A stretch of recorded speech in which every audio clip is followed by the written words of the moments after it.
Hey folks, thank you for joining me on this live stream. Oh, let me turn this off and introduce myself. So I'm Darius Spearman. I'm a professor of Black Studies. I've been teaching Black Studies for over 20 years now.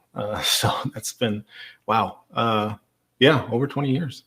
And so I just wanted to thank you for joining me. I will be taking some questions in the chat. Of course, super chats are very welcome. So if you'd like to contribute a super chat from the folks on YouTube, those questions will be pushed up to the top. But I hope you were able to check out the premiere that preceded this live stream on epistemology, the Say What series on the claim that Harriet Tubman was a fictional person. And that video was focused on the flawed epistemology. I'm going to focus this live stream on my flawed epistemology and some of the things that I was wrong about. And, the reason I'm doing this is that, one of the really cool things is that so let me explain what epistemology is for those who aren't familiar. Epistemology is how we come to know what's true or likely to be true, right? So how do we know this? If I believe something to be true, how do I know that? And so you can often get closer to the truth by consistently and constantly asking yourself that question: how do I know this, right? And so the things that I was pointing out in the premiere are flaws in epistemology, in that, for example, if your reason for believing something is that you can't conceive of, how this, the reason why you don't believe something happened is that you can't conceive of how this could have possibly happened, that's a bad reason for believing something.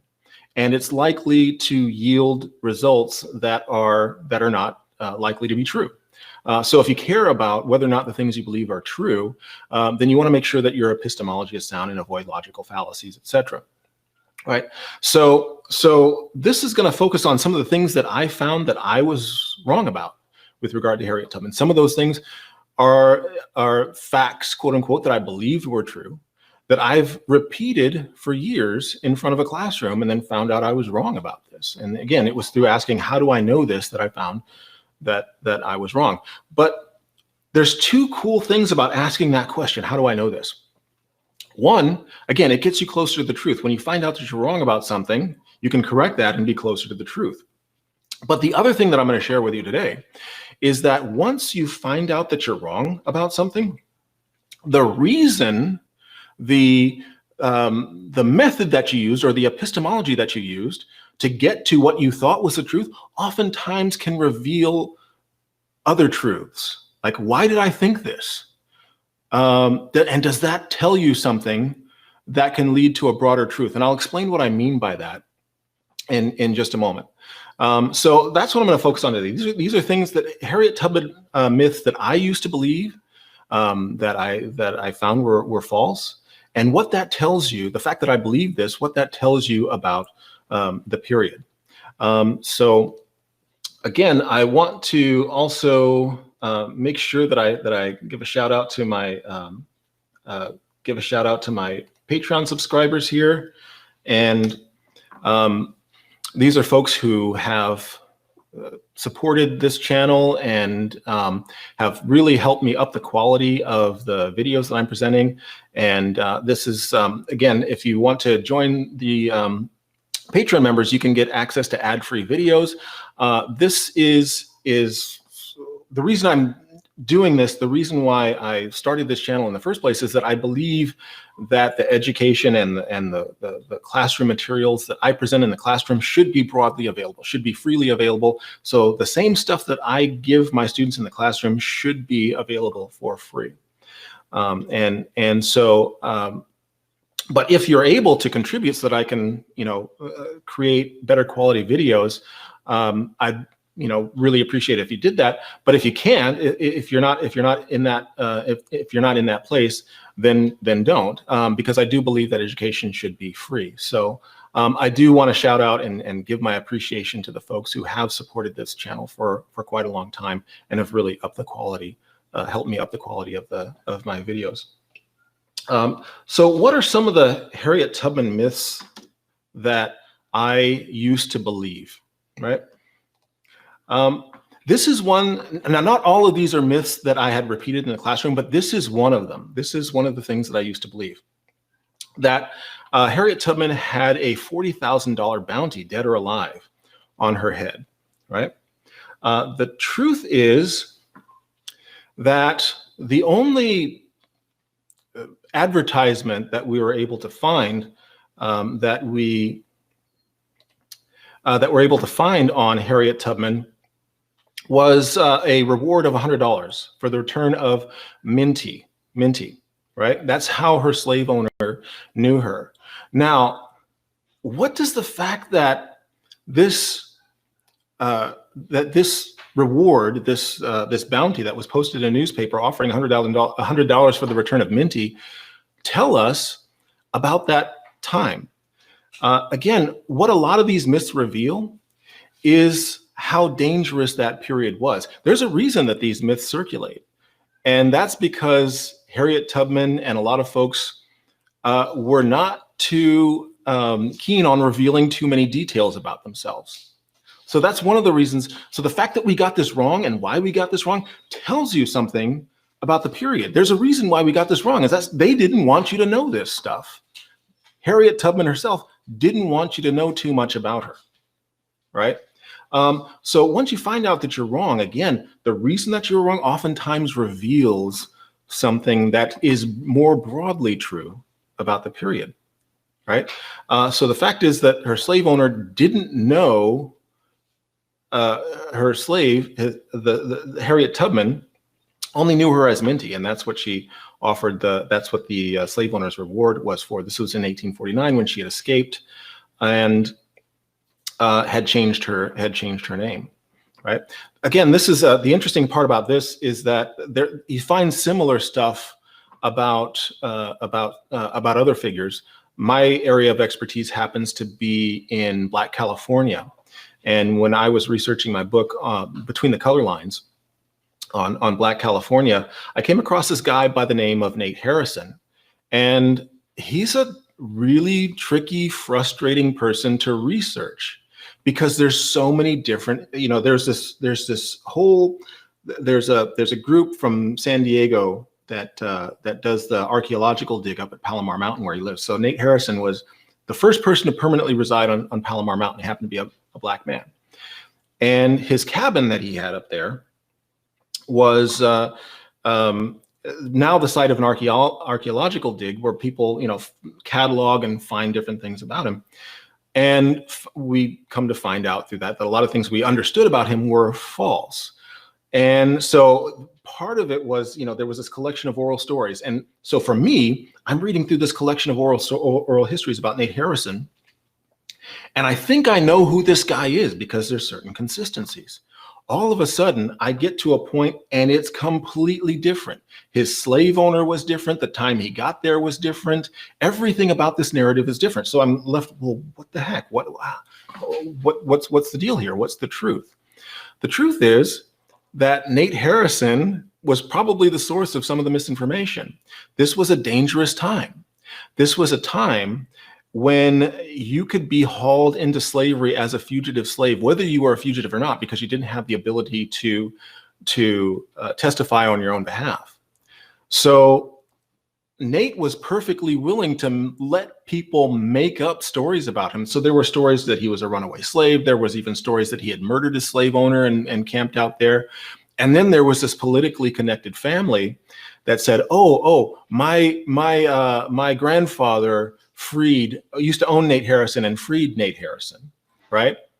And so if you're Nate Harrison and you want to cover your backstory and somebody's willing to say, oh yeah, we owned and we freed him, cool, right?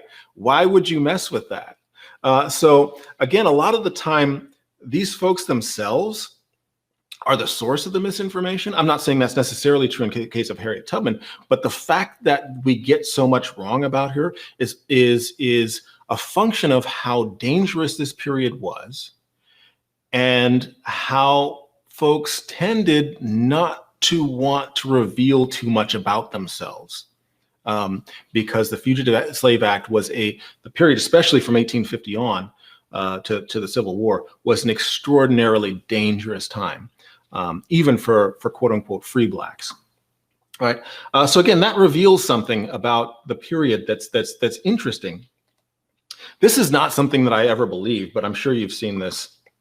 I freed 1,000 slaves and could have freed 1,000 more if only they knew they were slaves. That's a completely made up quote from what I can gather, probably from some slavery apologist who was putting forward a narrative. This was a narrative that preceded actually the Civil War, but a lot of times you see this forwarded around the turn of the 20th century, that slavery wasn't that bad. They were singing on the plantation. They loved being slaves, and the North just, in the Civil War just messed everything up, and slaves were happy where they were. From as near as I can figure, this quote originates around that period from one of these slavery apologists who were trying to make slavery out to be something that it wasn't. But again, I see this, there are people who still believe this quote. And again, the thing that I didn't even get to the part where if only they knew they were slaves. I knew the number wasn't 1,000 because of previously I believed it was 300 for reasons that I'll explain in just a second. But I knew it wasn't 1,000, and I also understood something about slavery apologetics and how people framed arguments that slavery wasn't really as bad as it actually was. But nevertheless, you still see this circulating sometimes. And this brings us to a part that was kind of frustrating about the Dane Calloway video, because, he mentioned Sarah Bradford's biography, and he had an opportunity to say, hey, Sarah Bradford got this wrong.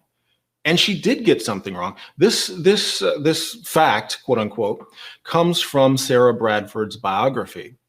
And she had exaggerated the number. According to Tubman herself, and this is according to a number of accounts, she had rescued 50 to 60 people in 8 or 9 trips. This was before her last trip in December of 1860, where she rescued total seven additional people for a total of probably no more than 70 people. And Sarah Bradford had exaggerated the numbers in her 1868 biography. But again, what does the fact that this biography inflates the number tell you about the period? And this is the opportunity that Dane missed, and it was kind of frustrating because again, he had an opportunity to make a legitimate point that this is something that people had gotten wrong about Harriet Tubman. But both this one and the next fact I'm going to show you originate around the time that Dane was talking about, and this is the reason why I found that part of the video interesting, around the time that she was petitioning for a pension for her role in the Civil War, an increased pension. She got a $5 a month pension, and then she was trying to petition for an additional pension for her husband who had passed. And Harriet Tubman at that time was cash strapped, and people were raising funds for her. So this biography was deliberately intended to create sympathy around Harriet Tubman and raise funds for her.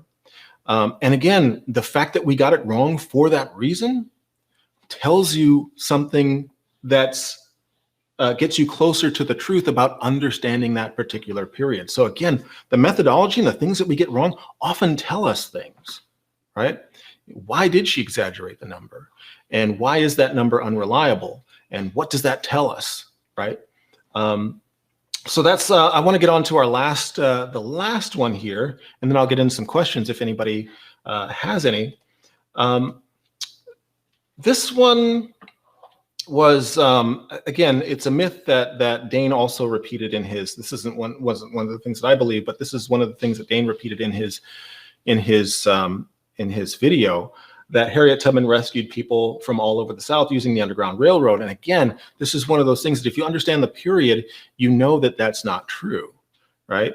And I've touched on this a little bit in the video, that, people had their specific, this is a very dangerous time, right? And going into the South and rescuing slaves was a huge risk for anybody at that particular time. And so everybody had their own section that they were responsible for, that they knew inside and out. And so she, she rescued people from a particular region that she was familiar with. And so I think Dane had said something about her being cognizant of all these routes throughout the South and going all the way up to Canada. No historian claims that she was. So I'm not sure, where he got that from. But if you understand the Underground Railroad, you know that this is the part of the Underground Railroad that she operated on, and that she basically brought loved ones, family, friends, and it was far, far too dangerous to stray out of those areas of the South that she wasn't very intimately familiar with. So if you understand that, there's no way you would make that mistake. But again, understanding that you're wrong tells you something about the nature of the period and a broader truth about the period. So the other thing that was interesting, I'm going to go back to here. Okay.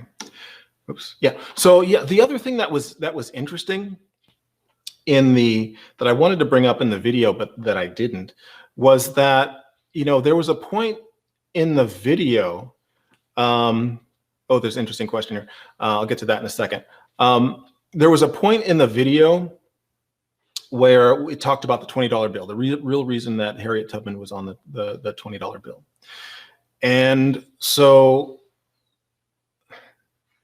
the interesting thing about it is that, okay, so he was really close to revealing something that was interesting, and he got a lot of it right. It's just he went in a weird direction with it. So yes, it's true that she initially got a pension of $5, and she fought to get survivor benefits for her husband, and that would have been $25 a month, and eventually she, after a long back and forth, she got $20 a month.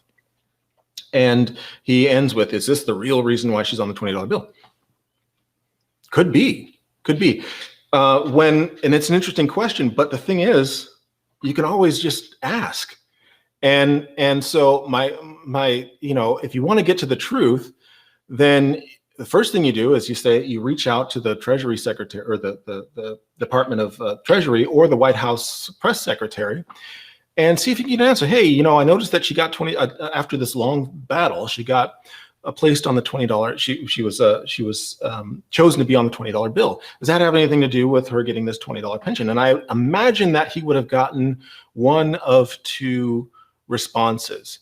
Either A, yeah, given that she went through this battle, I thought it would be a fitting tribute for her to be placed on the $20 bill, or more likely B, I had no idea. What an amazing coincidence, right? Probably one of those two answers. Just ending with the question, is that why, and posing that as if it's some sort of a conclusion, is again not a reliable epistemology or way to get to the truth, right? We talked about that in terms of argument from incredulity, right? Because you find something improbable or not believable, that's not evidence that it's not true. You actually have to demonstrate that it's not true, right? And the first step demonstrating that is investigating, asking the question, right? I find it hard to believe that either the press secretary or the Department of Treasury would have any problem with saying, yeah, this is the reason why we did it. I don't see why they wouldn't just say that. I'd always assumed, by the way, that it was because Andrew Jackson, who's on the $20 bill, was such a genocidal bastard that it was a good opportunity to get this person off the U.S. currency and put somebody more fitting. I always assumed that was the motivation, but I could be wrong. It's an interesting possibility or an interesting coincidence, and I think would be a fitting tribute after this struggle to get her $20 pension. That, yeah, let's put her on the $20 bill. But again, we have to get to that truth by investigating it, not just by skeptically asking the question and leaving it as if it's an assertion. Right? So again, these are reasons why I'm glad I focus on epistemology in my classes. And I tell my students right off the bat, hey, something's not true. If your reason for believing something is because my instructor said so, then you have a bad reason for believing this, right? That's not a good reason. Something is true after you investigate and it's revealed to be true, right? Because as we've demonstrated, sometimes instructors are wrong. And these are some of the things that I was wrong, at least two of the things that I was wrong about for quite some time, right? So I hope that sort of illuminates why I'm doing this and why people who care about the truth should pursue a reliable methodology or epistemology, and hopefully getting folks on the track to asking more relevant questions and investigating things in ways that yield us and get us closer to the truth.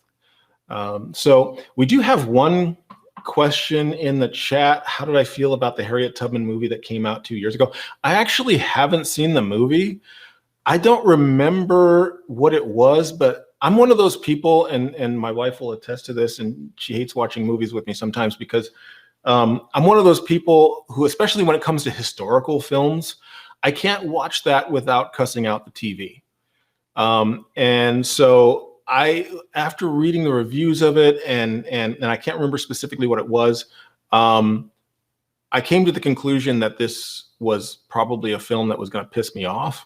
So I actually didn't watch it. I mean, I probably should have. And again, for the same reasons that I've illuminated here or talked about here, if I can find things that the film got wrong or the film was, could have done better, again, just that process alone is often gets us closer to the truth, understanding why we were wrong about something. So there's value in being wrong sometimes, right? It tells you something in terms of getting you closer to the truth, right? So I might check it out. I haven't checked it out yet. I probably should have, but I just haven't.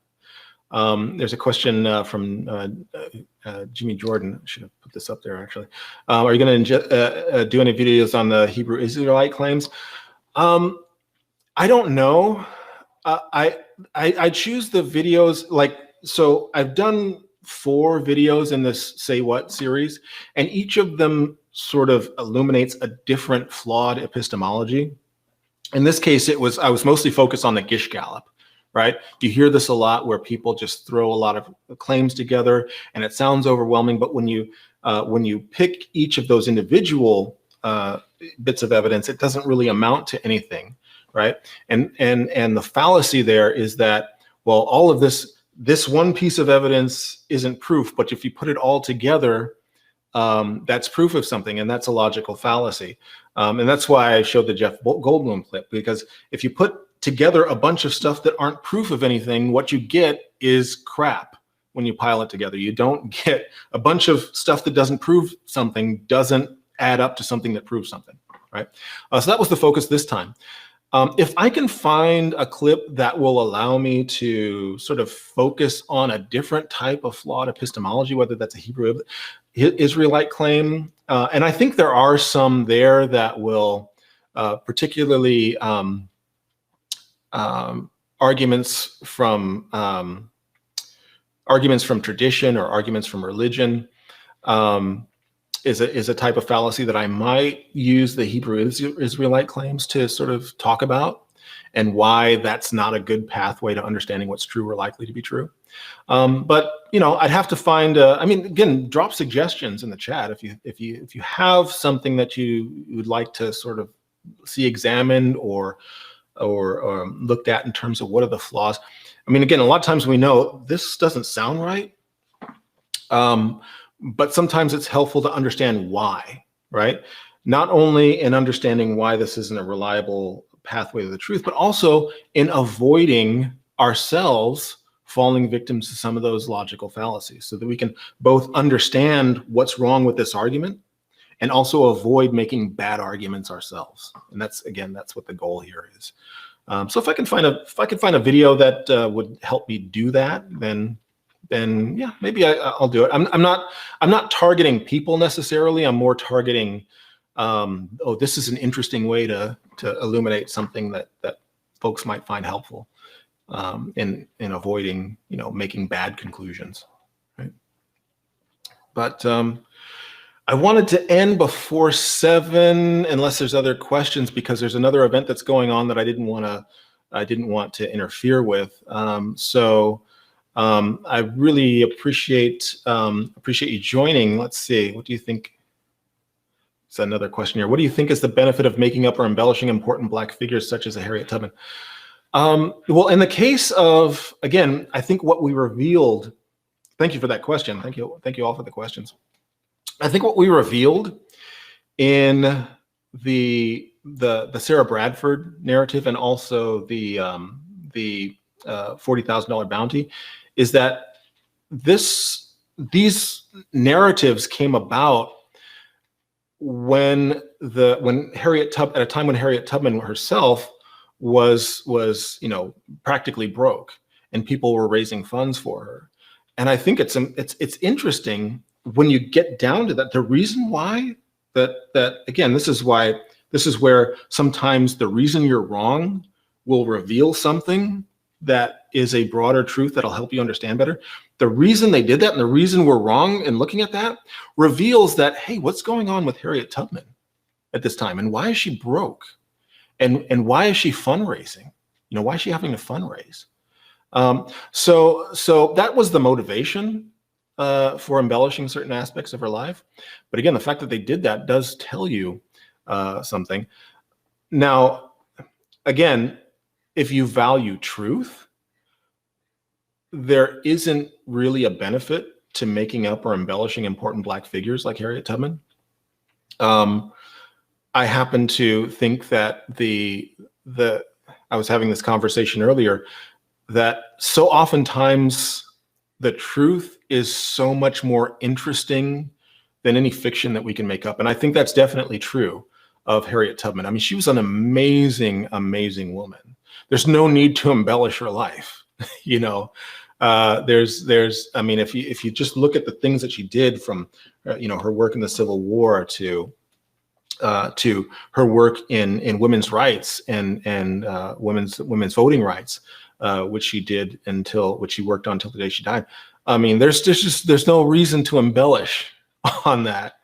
And again, if you dive deeper into the truth and cast aside the embellishment, you get to, hey, what was it like for Black women at that time? Why did she run away in the first place? What prompted her to run away? That's an interesting story that tells you something about the danger of being a slave in the Upper South, as she was facing being sold and separated from her husband. And that was one of the things that prompted her to run away. So again, understanding that tells you something about the period, about the era that we're talking about. So yeah, it's I think I answered your question.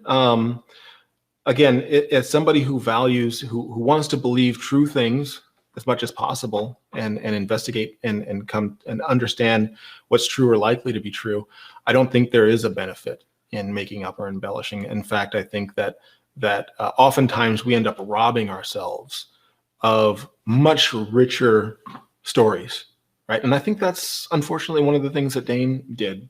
And once I found out that I was wrong about something, I was able to dive into a much deeper, richer truth that was so much more interesting, right?